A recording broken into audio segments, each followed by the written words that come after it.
Bismillahirrahmanirrahim. Assalamualaikum warahmatullahi wabarakatuh. Halo ayah bunda dan teman-teman guru PAUD yang berbahagia. Kita jumpa lagi di channel PAUD Akademia. Bagi teman-teman yang baru bergabung, silakan subscribe ya, agar kalian tidak ketinggalan informasi dari channel ini. Kali ini kita akan membahas tentang sosok Friedrich Froebel, seorang tokoh penggagas dan pendiri pendidikan anak usia dini dengan Froebel School-nya yang diberi nama kindergarten. Pengetahuan ini penting untuk semua orang yang bergiat diri di bidang pendidikan anak usia dini. Friedrich Froebel adalah tokoh pendidikan yang luar biasa. Nama lengkapnya adalah Friedrich Wilhelm August Froebel. Susah ya untuk lidah Indonesia. Pria berkebangsaan Jerman ini adalah penggagas dan pendiri pendidikan untuk anak-anak usia dini yang kemudian diberi nama kindergarten. Froebel lahir di Oberweisbach, Jerman pada tanggal 21 April 1782. Sama ya tanggal lahirnya dengan Raden Ajeng Kartini. Dia adalah anak bungsu dari 6 bersaudara. Minat awal Froebel sebenarnya di bidang perhutanan. Kemudian ia belajar arsitektur dan akhirnya setelah mencoba menjadi guru, Froebel tertarik dengan ilmu pendidikan. Froebel adalah salah satu tokoh pendidikan yang karya dan pemikirannya masih menjadi acuan bagi dunia pendidikan modern hingga saat ini. Pemikiran Froebel banyak dipengaruhi oleh pemikir Jerman saat itu, yaitu pada akhir abad 18 dan awal abad 19 yang pada umumnya berpaham naturalis. Lika-liku perjalanan hidup Froebel. Ayah bunda, Froebel ini anak piatu loh, karena ditinggal ibunya meninggal pada saat usianya baru 9 bulan. Masa kecil kurang bahagia. Selain tidak memperoleh asuhan dari sang ibu, ayahnya pun seorang yang sangat sibuk bekerja. Pada usia 10 tahun, paman dari ibunya mengambil Froebel muda dan mengasuhnya selama 5 tahun. Pada awalnya, minat Froebel di bidang perhutanan dan sempat menjadi petugas kehutanan sebagai rimbawan muda. Pada tahun 1804, Froebel belajar arsitektur di Universitas Frankfurt. Setahun kemudian, di sela-sela kesibukan kuliahnya, Froebel mulai mengajar di sekolah milik sahabatnya di kota Frankfurt. Pada tahun 1807 atau 2 tahun setelah Froebel mengajar, Froebel mengirimkan surat kepada kakaknya untuk menyampaikan cita-citanya mendirikan sekolah. Bukan sekolah besar, tetapi tempat pengasuhan bagi anak-anak yang orang tuanya sibuk bekerja. Minatnya di bidang pendidikan terus berkembang hingga akhirnya setelah 33 tahun kemudian, atau tepatnya pada tanggal 28 Juni 1840 di kota Blankenburg, Jerman, Froebel membuka kindergarten yang pertama. Sekolahnya ini dikelilingi oleh kebun untuk bercocok tanam dan beberapa binatang ternak layaknya seperti sekolah alam. Sayangnya, Froebel tidak lama membina sekolah ini karena 12 tahun kemudian, tepatnya pada tanggal 21 Juni 1852, di usianya yang 70 tahun, Froebel tutup usia. Apa pelajaran yang bisa kita petik dari perjalanan hidup Froebel? Dengan lika-liku perjalanan yang penuh perjuangan tersebut, ternyata beliau bisa menjadi orang yang hebat. Selain itu, untuk mengukir sejarah terbukti tidak membutuhkan waktu yang lama. Ini adalah gambar foto rumah kelahiran Froebel di Oberweisbach, Jerman. Masih kokoh berdiri. Karena memang banyak bangunan di Eropa yang tahan hingga 200 sampai 300 tahun. Penyebaran konsep kindergarten. Pada awalnya, pendirian kindergarten mendapat tantangan dan penolakan dari berbagai pihak. Namun, dengan kegigihan dan kesabaran Froebel, akhirnya dapat diterima oleh semua pihak. Pada tahun 1847, ini 7 tahun setelah kindergarten yang pertama didirikan, sebanyak 7 kindergarten dibuka di Jerman. Setahun kemudian, sebanyak 40 unit kindergarten dibuka di seluruh Jerman. Dan pada tahun 1849, dimulailah adanya pelatihan bagi calon guru kindergarten. Konsep kindergarten pun menyebar ke seluruh daratan Eropa dan juga benua lainnya. Pemerintah kolonial Belanda di Indonesia pun mendirikan kindergarten untuk anak-anak mereka dan anak para bangsawan. Pada tahun 1915 di Bandung didirikan Quick School, yaitu sekolah pendidikan guru pertama dengan menggunakan azas Froebel. Ini sebelah kiri adalah gambar bangunan dari Quick School di Bandung. Inilah tempat pendidikan guru dengan menggunakan azas Froebel yang pertama didirikan di Indonesia. Makna dan praktek pendidikan di kindergarten. Kindergarten berasal dari kata kinder yang berarti anak dan garten yang berarti taman. Di Indonesia, kindergarten diterjemahkan dengan istilah taman kanak-kanak. Praktek pendidikan di kindergarten dipengaruhi oleh aliran naturalis bahwa pendidikan anak haruslah bersifat alami. Anak diibaratkan seperti bibit tanaman, sedangkan guru sebagai petaninya. Seorang petani perlu menyiapkan tanah, pupuk, air, dan kecukupan sinar matahari agar bibit tanaman tersebut tumbuh dengan subur. Demikian pula seorang guru perlu menyiapkan lingkungan belajar, alat permainan, dan kebebasan anak dalam bermain agar potensi anak yang sudah ada dalam dirinya dapat berkembang dengan baik. Filosofi pendidikan Froebel. Filosofi pendidikan Froebel berangkat dari pendapat bahwa segala sesuatu merupakan satu kesatuan yang dikuasai oleh satu sumber yang sama, yakni Tuhan. Froebel meyakini bahwa secara kodrati setiap manusia memiliki potensi untuk membangun dirinya sendiri. Dalam mendidik, anak harus dibuat aktif sesuai dengan dorongan dari dalam dirinya. Menurut Froebel, anak-anak kecil diibaratkan seperti bibit tumbuh-tumbuhan yang masih perlu pemeliharaan serta perhatian sepenuhnya dari sang juru tanam. Pendidikan yang benar adalah pendidikan yang memperhatikan kesesuaian antara kebutuhan anak dan jiwa kanak-kanak. Tujuan pendidikan adalah terwujudnya kepribadian melalui perkembangan sendiri, aktivitas, dan kerjasama sosial dengan semboyan belajar dengan bekerja. Azas-azas pendidikan Froebel. Froebel mendasarkan pandangannya tentang pendidikan atas dua azas atau dasar, yaitu teologi dan psikologi.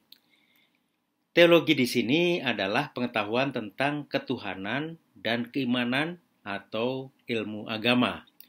Sedangkan psikologi diartikan sebagai hal-hal yang terkait dengan perkembangan mental, termasuk kecerdasan, moral, dan perilaku yang dibutuhkan dalam kehidupan dunia atau ilmu dunia. Froebel beranggapan bahwa manusia terdiri dari dua unsur tersebut. Froebel mengatakan bahwa apabila pendidikan terlalu menekankan pada salah satu sisi, apakah itu sisi rohani maupun sisi kecerdasan, maka hasilnya akan timpang atau berat sebelah. Karena itu, Froebel berpendapat bahwa pendidikan itu haruslah menekankan kedua sisi tersebut secara seimbang. Dalam hal ini, saya sangat setuju sekali. Memang dalam pendidikan, apalagi untuk pendidikan anak-anak usia dini dan juga di pendidikan dasar, ini seharusnya antara ilmu agama dengan ilmu dunia haruslah seimbang. Tabiat manusia menurut Froebel. Froebel menolak pandangan bahwa manusia itu pada dasarnya jahat. Menurut Froebel, jika kita mengatakan demikian, maka sesungguhnya kita telah menghina Tuhan sebagai penciptanya. Menurut Froebel, setiap manusia itu mempunyai sifat baik. Hanya saja sifat tersebut masih tersembunyi. Tugas guru sebagai pembimbing dan pengasuh anak haruslah dengan sabar mencari dan menemukan sifat-sifat baik tersebut. Menurut Froebel, pendidikan merupakan sarana untuk memperbaiki masyarakat. Melalui pendidikan, masyarakat akan hidup lebih baik. Ayah, bunda, dan teman-teman guru PAUD, ada 4 prinsip dasar dalam pendidikan menurut Froebel. Prinsip yang pertama, anak harus dibuat aktif yang mencakup 3 jenis aktif, yaitu aktif bermain, aktif bekerja, dan aktif berlatih, atau disebut autoaktivitas. Autoaktivitas adalah sikap kreatif yang menekankan pada aktivitas yang muncul atas inisiatif sendiri dari dalam diri anak. Prinsip yang kedua, pendidikan harus dimulai dari dalam diri anak dan tidak memaksakan dari luar ke dalam diri anak. Dalam diri anak harus ada kebebasan atau suasana merdeka. Jadi, istilah merdeka belajar sudah dibahas oleh Froebel ya. Prinsip yang ketiga, pendidikan dilakukan melalui pengamatan dan pengalaman langsung oleh anak. Anaklah yang harus melakukannya. Prinsip yang keempat, semua bentuk pembelajaran harus dilaksanakan dalam suasana yang dikenal dengan 3F, yaitu Fried atau damai, Freud atau gembira, dan Freiheit atau merdeka. Ayah, bunda, dan teman-teman guru PAUD, keempat prinsip dasar pendidikan ini sangat penting dan harus dipahami oleh setiap pendidik anak usia dini.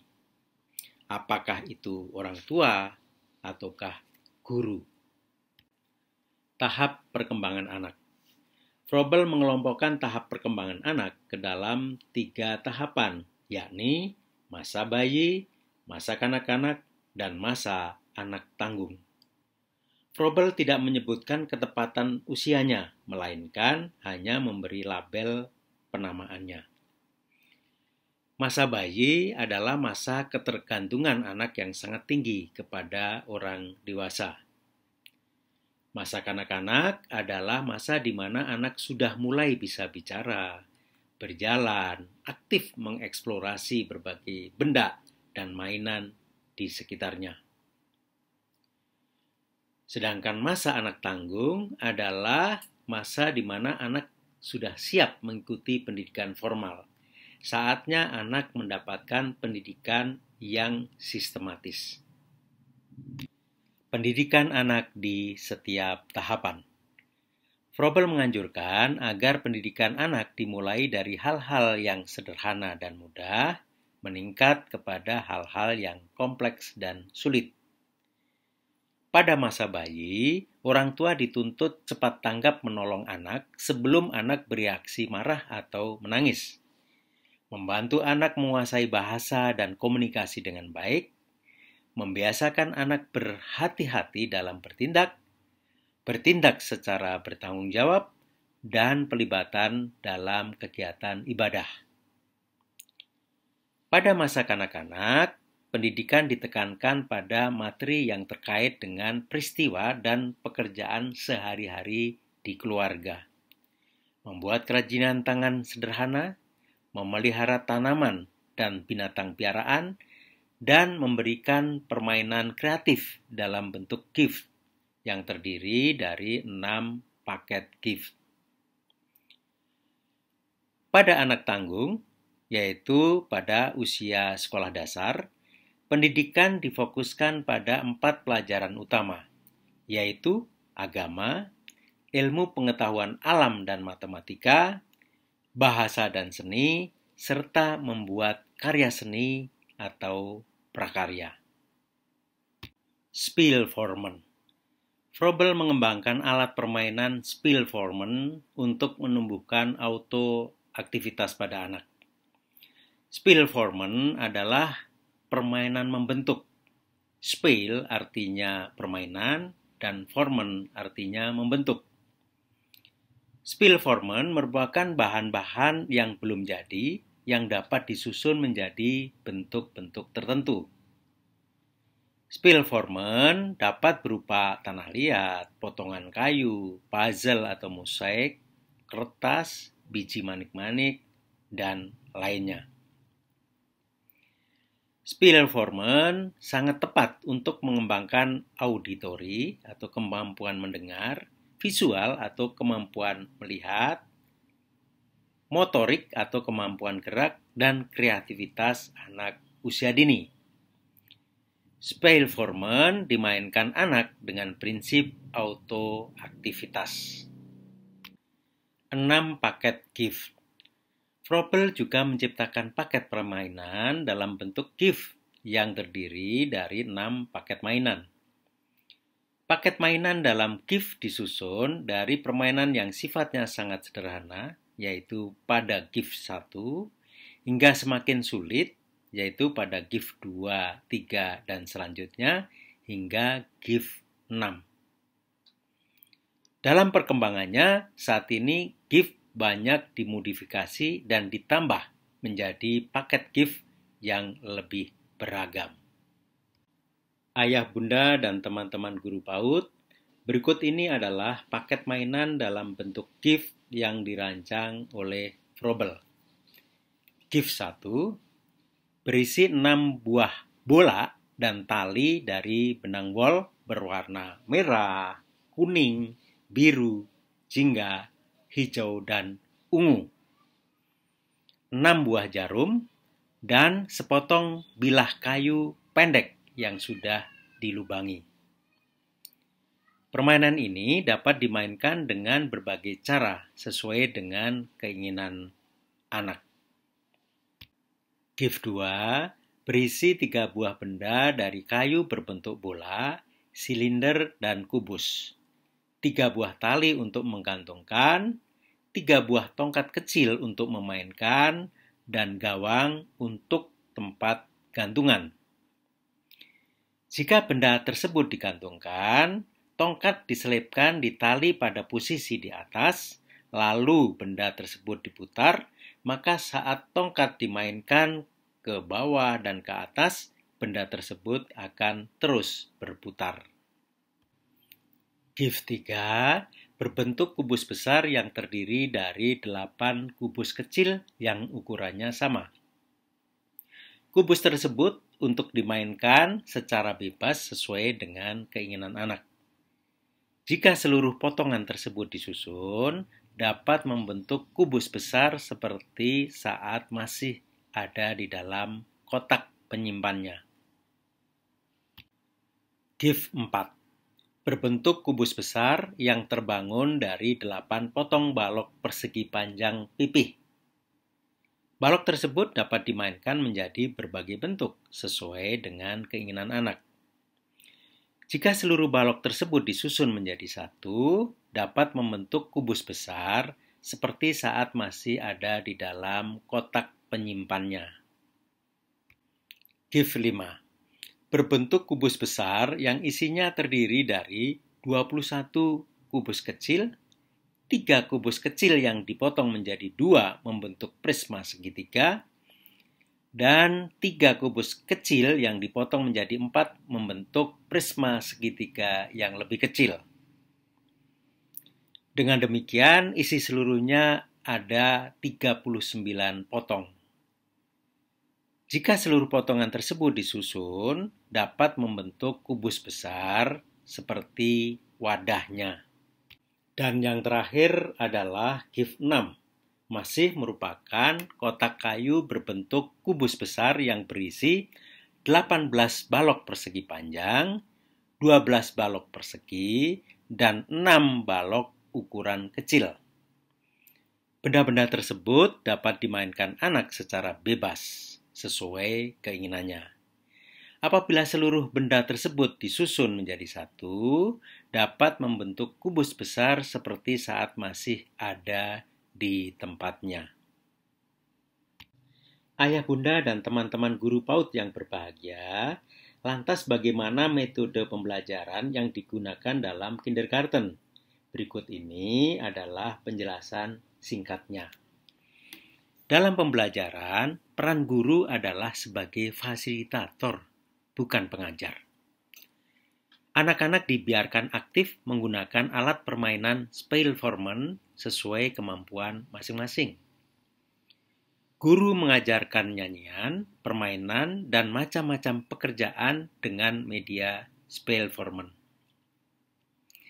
Kindergarten disiapkan bagi anak agar menjadi tempat yang menyenangkan, penuh keceriaan, kegembiraan, tempat bermain, bebas beraktivitas, dan bereksplorasi sehingga anak menjadi ceria, terampil, cerdas, dan mandiri. Kindergarten mengembangkan kemampuan pengamatan yang menumbuhkan kecintaan anak pada lingkungan sekitar, seperti tumbuhan dan binatang, melalui kegiatan bercocok tanam, berkebun, dan memelihara binatang ternak. Ayah, bunda, dan teman-teman guru PAUD, sebagai bahan evaluasi untuk mengetahui tingkat pemahaman kita terhadap materi dalam video ini, silakan jawab pertanyaan berikut ini. 1. Siapakah tokoh Frederick Froebel itu? 2. Kapan dan di mana Frederick Froebel mendirikan kindergarten? 3. Apa makna kindergarten? 4. Apa azas utama pendidikan menurut Froebel? 5. Bagaimana tabiat manusia menurut Froebel? 6. Jelaskan pengertian autoaktivitas. 7. Jelaskan 4 prinsip pendidikan menurut Froebel. 8. Jelaskan apa yang dimaksud dengan Speelvormen. 9. Jelaskan apa yang dimaksud dengan gift. Dan 10. Apa peran utama guru dalam pembelajaran di kindergarten? Apabila teman-teman masih ragu dalam menjawab, coba dengarkan sekali lagi video ini secara lebih cermat. Semoga pengetahuan ini bermanfaat. Demikian ayah, bunda, dan teman-teman guru PAUD materi pada episode ini. Tetap semangat, terus belajar, dan jangan pernah takut untuk mencoba. Kita bisa karena biasa. Sampai jumpa pada episode berikutnya. Wassalamualaikum warahmatullahi wabarakatuh.